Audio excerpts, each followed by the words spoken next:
The pilgrimage I made in 48 was, of course, very different from the one I made outwardly. That is very different from the one I made in 76. I was teaching at the University of Cairo. It was called the University of s.a.v.s. at that time. And I was there till 52. And in 48, I realized that there was every year a group of people went from the university on the pilgrimage. There were the teachers, some undergraduates at the university, and some servants, the university servants, as they said in Cairo, s.a.v.s, talaba, and farashin.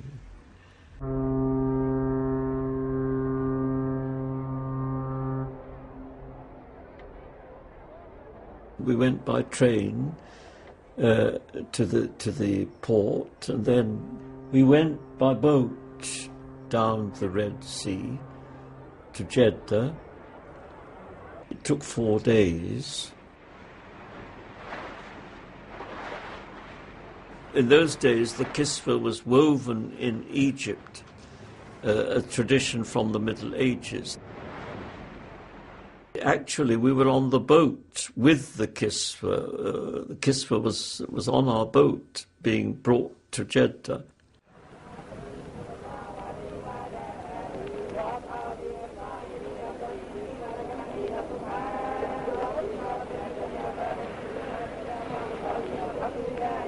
What was very impressive, I remember, on the boat going down the Red Sea, was when we were told, tonight we passed a certain point, you must all go into ihram, that is, you must enter the pilgrimage, which you do by a special, you have to make a prayer and you have to put on pilgrim's dress.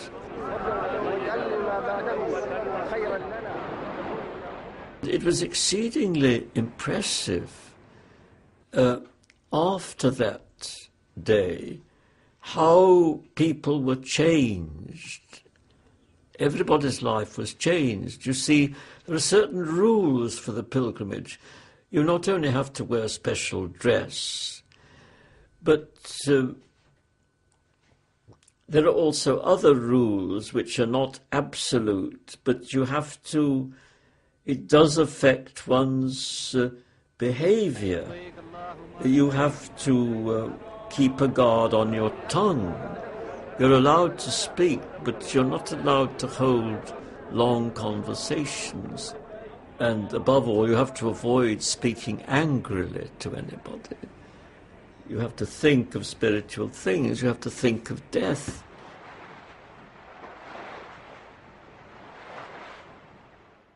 I said to my wife, these people, it's like as if they became Sufis just for the period of the pilgrimage. That's what the impression we had.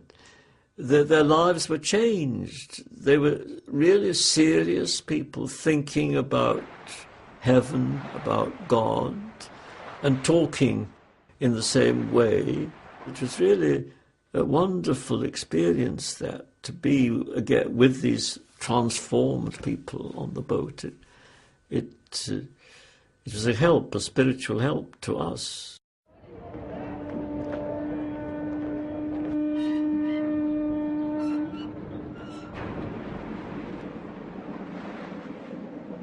When we got to Jeddah, there was quite a rough sea. I remember that it must have been a terrible experience for the Egyptian fellahin women, that is, peasant women, some of them very large and unaccustomed to going out even much, and very unaccustomed to walking. It was too rough, the sea, for the boat to go properly into the harbour. There wasn't a proper harbour at Jeddah as there is today. And so little boats were sent out to the big boat which we were on. These women had to climb down a rope ladder and get out or step off the ladder onto a little boat which was going up and down in the waves. It must have been a death in life for them. They were all saying afterwards that should bring us a good reward, a better reward for the pilgrimage.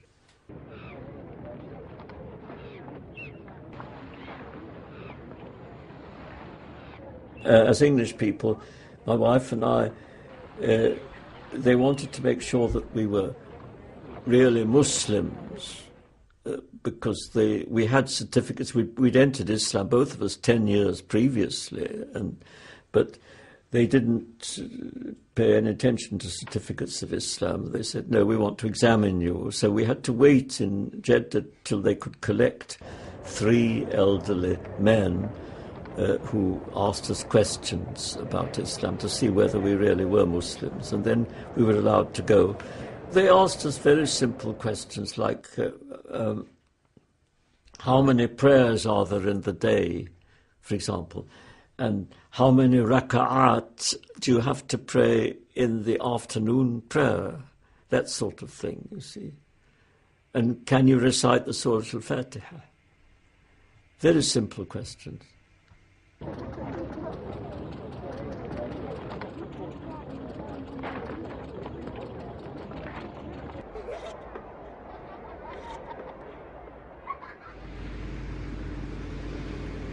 They said afterwards, these old men, we congratulate you on your Islam. And I was by that time rather annoyed, and I said, and I congratulate you on your Islam. They said as though I had just entered Islam because of their approval, so to speak, that they had brought us into Islam at that moment, whereas I'd already been in Islam for 10 years. It was embarrassing because they kept all the people that were with us, all the Egyptians who were with us, had to wait for us.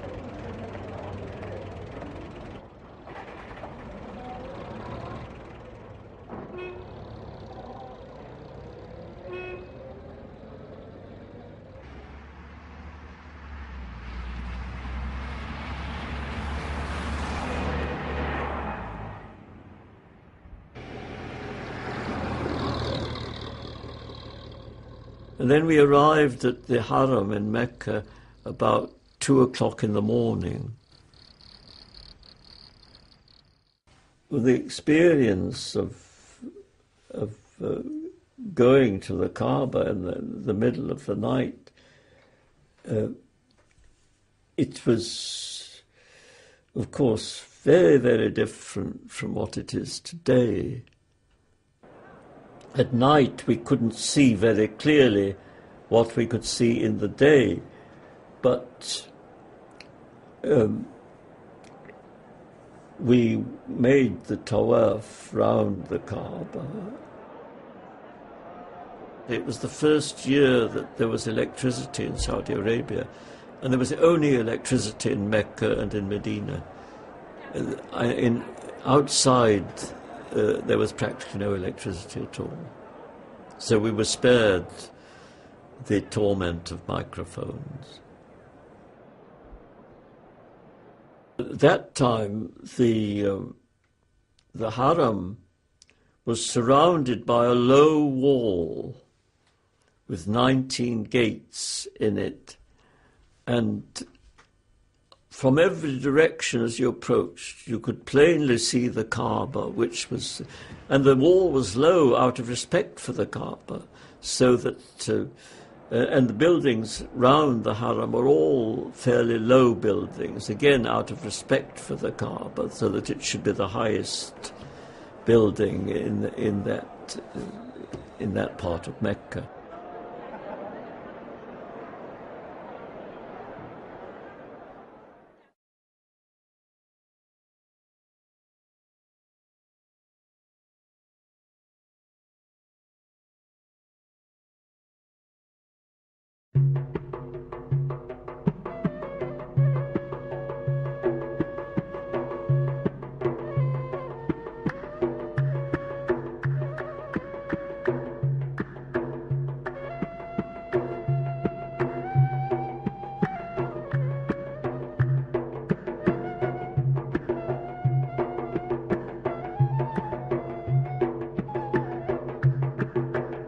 I hadn't realized, as I do now, that Abraham must have proclaimed the pilgrimage, alayhi salam, about 4,000 years ago.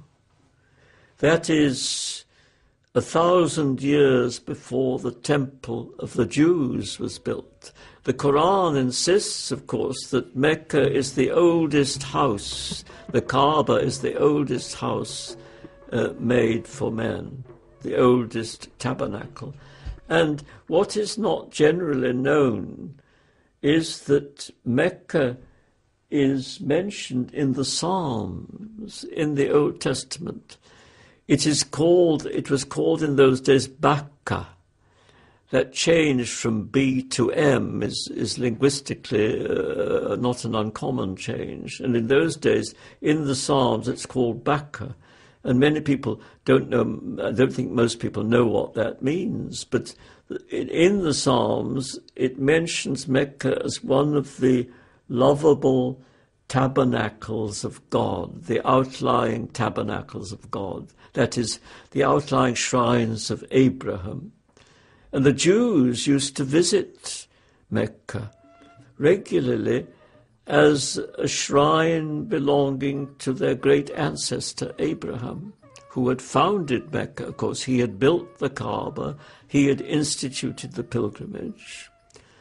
And they only stopped visiting Bakka, as they called it, because the religion of Abraham became polluted by a sort of pagan polytheism.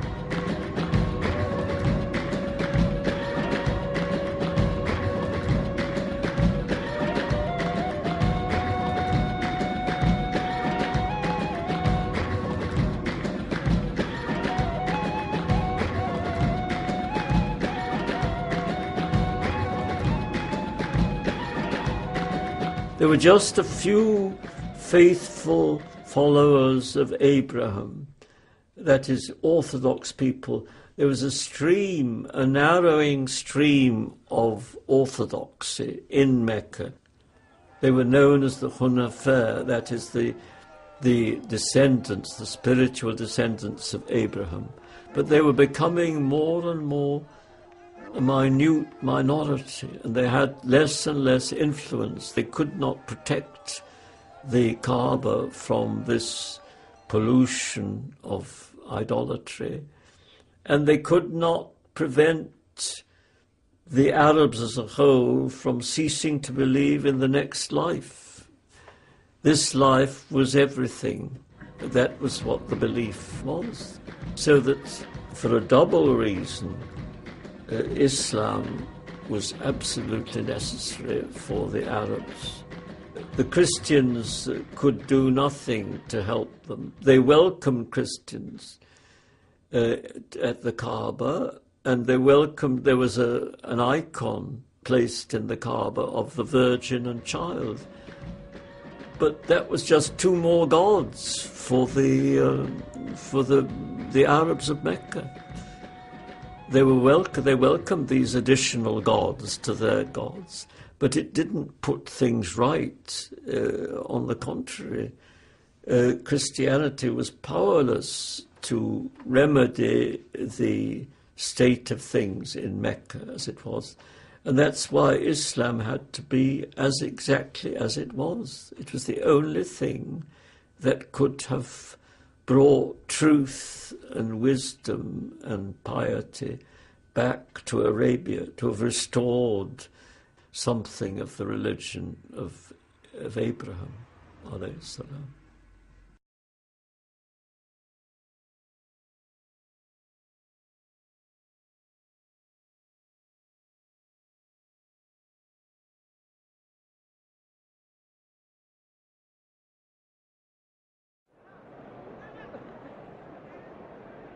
You went out to make the sa'i, that is the passage 7 times between Safa and Marwa. You went out of the gate, which is named after Safa, Bab as-Safa, into the desert. And there was Mount Safa, this little rocky a kind of, it's not a mountain, it's a hill, a low hill, rocky hill. And from Safa, we walked in a sand track, the same track where the Prophet ﷺ had walked previously, quite outside the mosque, to Marwa, which was another eminence about a quarter of a mile away. And we did this 7 times, ending up at Marwa. And it was amazing to meet the people coming. Each time we went, we would see some of the same people as before coming in the opposite direction. Always newcomers were added, and then some of the familiar faces were absent. But to see the people, especially the men, of course the women are fully clad, but to see the men, the Arabs, as you never see them, with nothing on their heads bare, these white garments, which is the same as that worn by Abraham, Sayyidina Ibrahim alayhi salam. To see these people, it was like a wonderful dream, and it was as if they had stepped from the pages of the Old Testament. It was like seeing figures from the time of Abraham himself.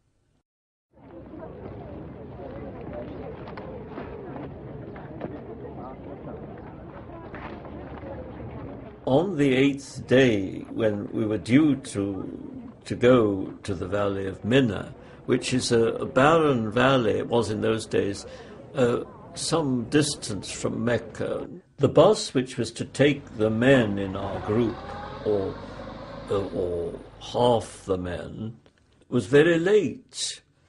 And we went, in fact, we didn't know what had happened. We kept going back to our lodging and then going back to the haram. And the time of sunset came, and still there was no bus. We went and prayed the Maghrib at the Kaaba. And then by the time of the Salat al-Isha, the night prayer, the call was made to the prayer, still no bus. We went to pray the Salat al-Isha. Imagine being at the Kaaba with only 8 other people. There was nobody else in the haram at all. The new kiswa, which was to be put up on the day of the feast, was spread out in all its splendor in the haram. And one was able to kiss the black stone as much as one wanted. There were only 8 people praying altogether. I had that privilege of praying in a completely empty haram, because everybody else had gone. Then finally the bus came.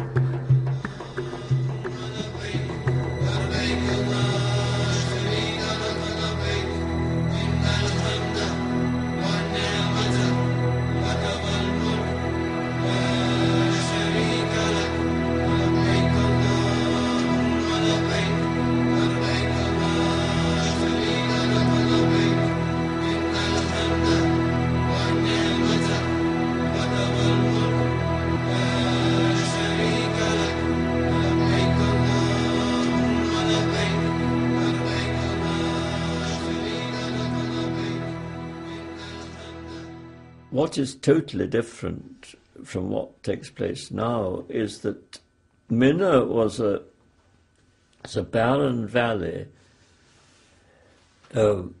some distance from Mecca, where you spend the night. And it was really empty, just a sand, a large tract of desert. And that was traditional. The Prophet, ﷺ, when his wife, Aisha, radiallahu anha, asked permission to have a hut for herself, a permanent hut there, so that she could go, spend the night in it when she went, if she wanted to make the Umrah.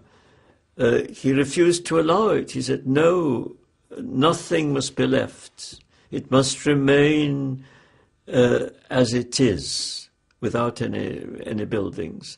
And so it still was in 1948, just a barren, empty valley. Everybody had tents. Some people just slept in the open.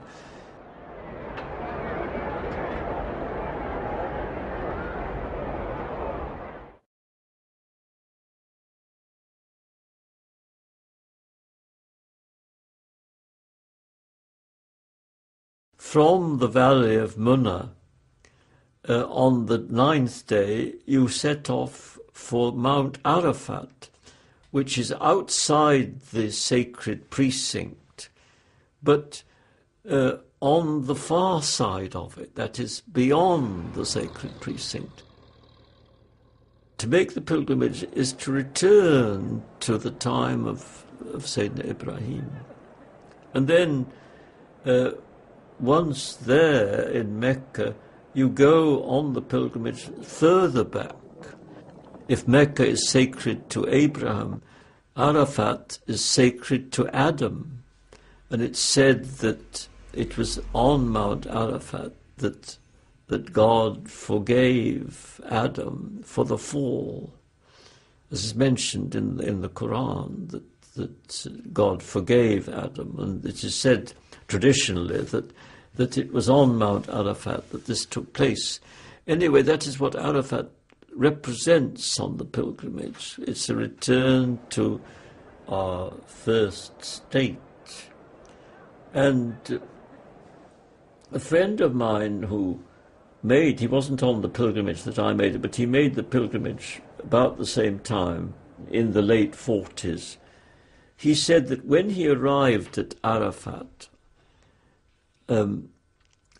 early in the morning of the day, the 9th day of the month, that is the day of Arafat, and he saw these white-robed figures on the mount with hands held up in prayer, and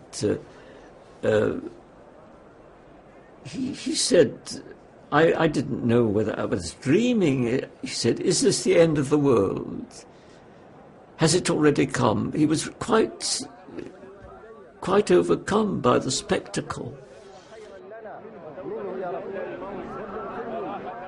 The old king was on the pilgrimage at that time, that year, King Abdulaziz. It was remarkable to see his tent quite near to our tent, with guards with long hair and beards, in their pilgrim's dress with drawn swords, standing on duty outside the king's tent.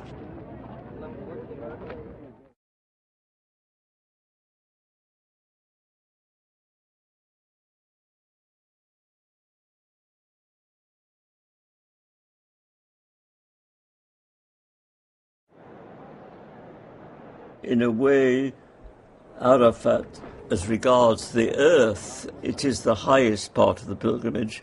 But when we are on the pilgrimage and when we leave Arafat and the time for prayer comes, we face Mecca with our backs to the mountain, inevitably. As regards the pilgrims, they, of course, treasure the whole pilgrimage in their memory, and they don't feel the need to make these distinctions. But certainly, I don't think anybody feels it is an anticlimax to come back to Mecca.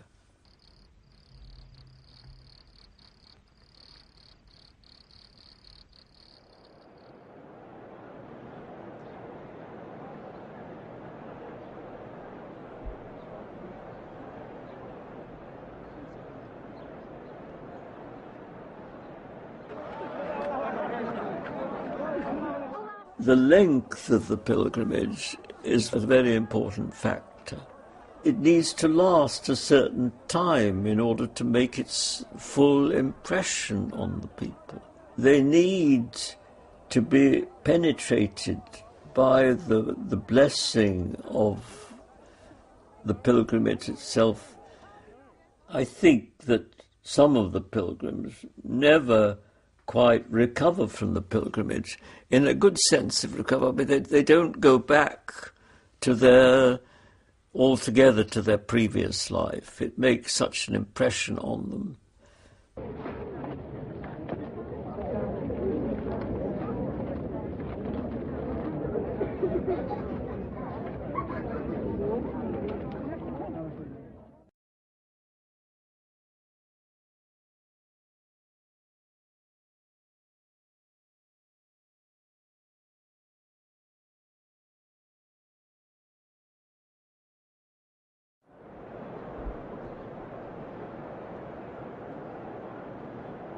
There are two things that are necessary for a religion, for every religion. One is, first of all, revelation. The other is tradition. That is, one needs, first of all, a revelation from God, a descent into this world from heaven, and that is a vertical element. Secondly, one needs tradition to perpetuate the religion over the centuries, to pass from one generation to pass on the truth to the following generation and so on. Those two elements are really necessary. One is very conscious in making the pilgrimage that the vertical element here belongs to Mecca, the horizontal element, the tradition, to Arafat, because it is only by what has been passed down to us through the generations that Arafat is associated with Sayyidina Adam, alayhi salam.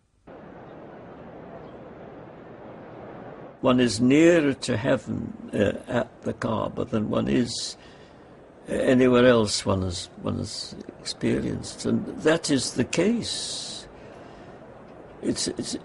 One has the impression that time is no longer has lost the temporal condition to which we are subject in this world, has lost something of its power over us, that the spatial condition has also lost something of its power.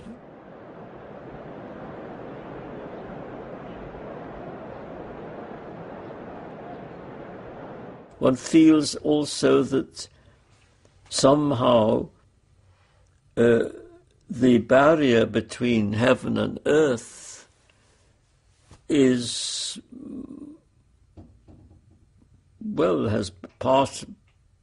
partly vanished in that space. And this all has to do with what I call the vertical element, which is necessary for every religion. And it is in Mecca that this vertical element, as it were, is to be found, and not anywhere else.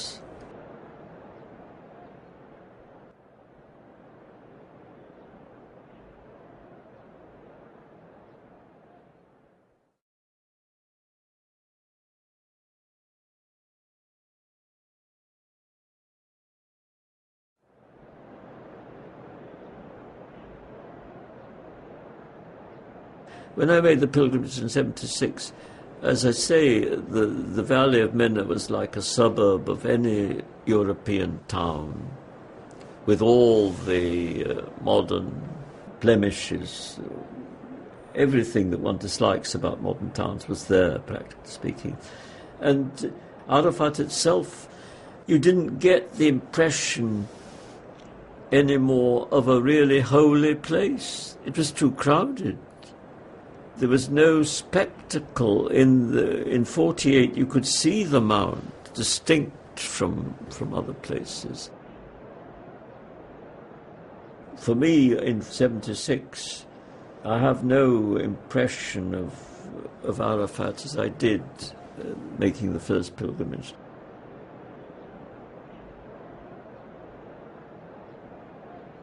It's true that it was wonderful to sit in the Haram in 1948, surrounded just by the hills. One could see the Kaaba from every direction when one approached it on foot. Now, of course, one's first sight of the Kaaba is when one enters the mosque. From outside, one can see nothing. It's true that in the sa'i, that is the passage between Safa and Marwa, now you don't go out of the mosque. You go from the well of Zamzam, it's quite a short distance, to the remains of Mount Safa, which is enclosed in the mosque. Only a part of it. It has been more or less destroyed. I find it difficult to forgive that solution to the problems which arose with the quantities of people. They had to make the Haram larger. But could they not have enclosed Mount Safa, made it a wall on the other side of Mount Safa, but protecting Mount Safa, keeping it as it was, because it is mentioned, Safa and Marwa are mentioned as min sha'air-illah, among the monuments of God. Safa and Marwa are among the monuments of God. But now they have been more or less destroyed. There is practically nothing left of them. And it seems to me that each time I go, there is still less left of them than there was. Just a few stones placed in cement. And that does seem to me to be unnecessary. Why could they not have left the sand track as it was, just enclosed it in the mosque? There may be some reasons which I don't know. But nonetheless, there's also the individual question. One makes a certain spiritual progress in time. One becomes, over the years, if one is practicing a religion, one becomes more sensitive to certain things. In general, I would say more sensitive to the barakah. And in the 1976 pilgrimage, I was more sensitive than I was in 48. In a certain sense, the 1976 pilgrimage was better than the 1948 pilgrimage. One doesn't remember the details with such pleasure as I do those of the 1948 pilgrimage. But what remains totally unchanged is the barakah.